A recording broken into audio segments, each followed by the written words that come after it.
Hello and welcome back. Before I get into the video, I have had a lot more people join me here lately, and I just wanted to say welcome, and it is so lovely to have you here.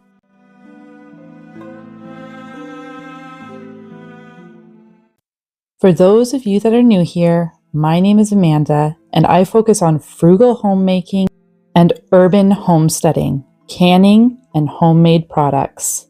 Thank you for joining me here. I'm glad to have you along.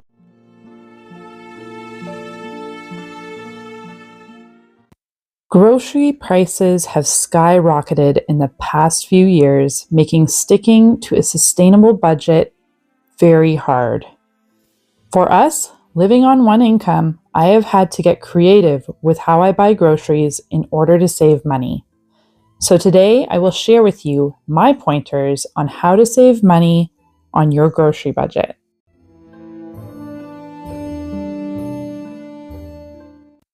First, it is important to make a certain budget that works for your family's finances and stick to that, avoiding any impulse buys.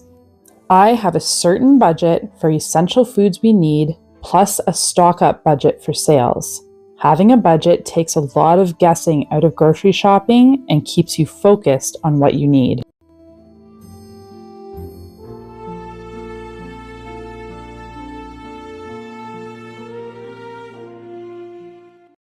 Next up, it is important to have a meal plan. At the start of the week, make a plan for what you're going to eat for the rest of the week and stick to that. That way you are never scrambling for what you're going to make that night. You'll be prepared. In the description box, I have put a link to the playlist for my budget meals if you're looking for ideas.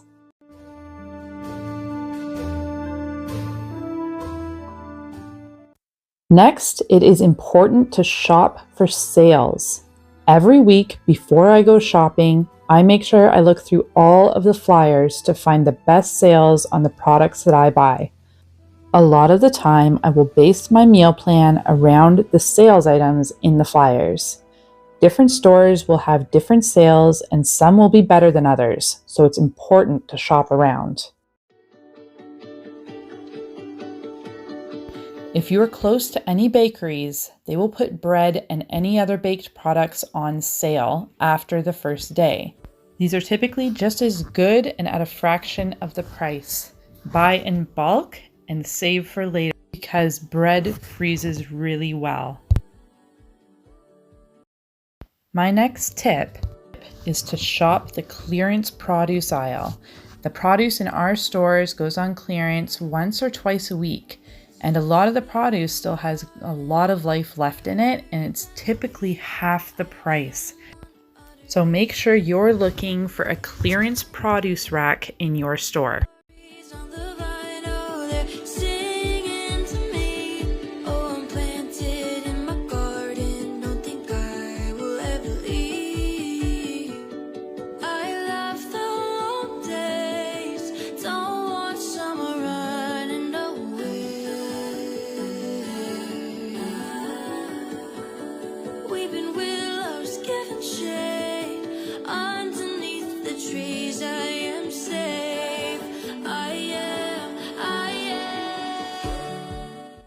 My next tip is to shop clearance meat.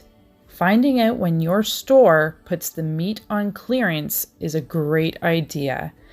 This way you can take advantage as soon as they're put out. You could even ask the workers which day this happens. Shopping these clearance sales can save a ton of money. The meat's perfectly fine and still can be frozen until it's ready to make it. I will no longer purchase meat unless it is on sale or on clearance. My next tip is to stock up when you see sales. When you see a great sale on something or find the clearance meat stock up, especially when it's food that your family eats often, make sure you buy as much as your budget allows. Pepperettes recently went on a really good sale, and it's something my kids really enjoyed, so I made sure I grabbed a bunch of them and threw them in the freezer. Which brings me to my next tip, which is learning to preserve food. By learning to preserve food, you can use clearance and sales food in bulk and make it last as long as possible. This could be canning, dehydrating, freeze drying, or freezing. I have many videos teaching how to do this, and I will link that playlist below.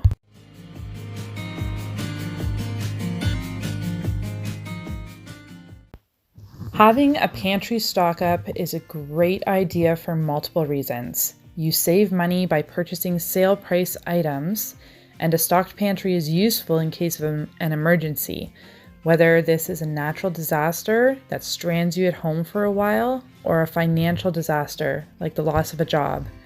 Having some food stocked up can be so helpful in these cases. My next tip is to learn to cook from scratch. When you learn to cook from scratch, you can use the ingredients you want and you're less reliant on packaged and ready-made food, as well as takeout and restaurant foods that are all much more expensive and full of preservatives.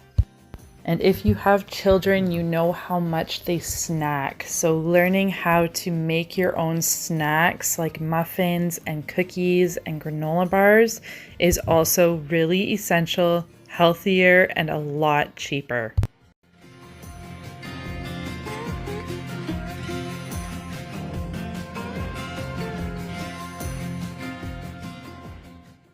Lastly, it's to use points.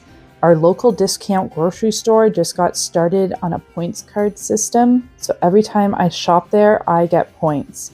At the moment, I'm saving those points for Christmas.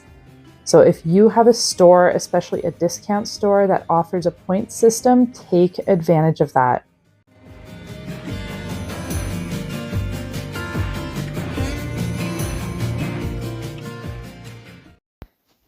Creating certain habits and techniques with groceries and grocery shopping can save thousands of dollars over the long run. If you are interested in learning more frugal habits, budget cooking, and learning to can, make sure to subscribe to my channel. Thank you all for watching, and I'll see you all next time.